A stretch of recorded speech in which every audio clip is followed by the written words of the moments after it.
श्री संत तुकाराम महाराज म्हणतात, घोटविन लाळ ब्रह्मज्ञान्या हाती, की ह्या ब्रह्मज्ञानाला सुद्धा मी लाळ घोटायला लावीन. हा ब्रह्मज्ञानी नक्की कोण आहे?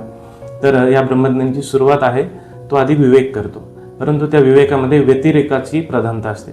म्हणजे तो म्हणतो की आत्मा हा द्रष्टा आहे, देह हा दृश्य आहे, आणि देहादिरूप जो काही प्रपंच आहे तो सगळं दृश्य आहे, असा आधी विवेक करतो, द्रष्ट्याला बाजूला काढतो.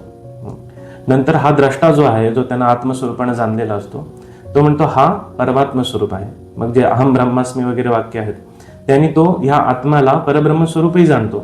पण त्याची सुरुवातच व्यतिरेकन असल्यामुळे की हे नाही, हे ब्रह्म नाही, हे ब्रह्म नाही. मग ह्या व्यतिरेकाचं काय करायचं? त्याचा आत्मभाव बळकट झालेला आहे, पण सर्व भावाचं काय करायचं? जसं आत्मा हा द्रष्टा आहे, पण सर्व हे दृश्य आहे.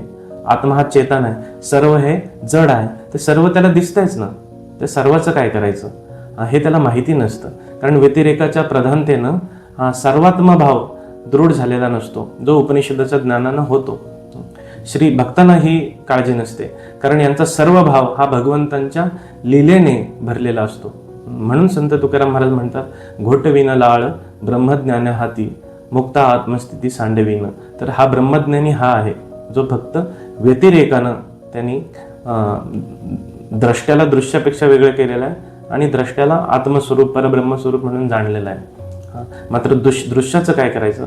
एक आहे आत्मभाव आणि एक आहे सर्वभाव. ह्या दोघांचा मिळून जो सर्वात्मभाव व्हायला पाहिजे, तो ज्या व्यक्तींना जमलेला नाही, त्या ब्रह्मज्ञानानं मी लाळ घोटायला लावीन, अशी प्रतिज्ञा श्री संत तुकाराम महाराजांनी केलेली आहे.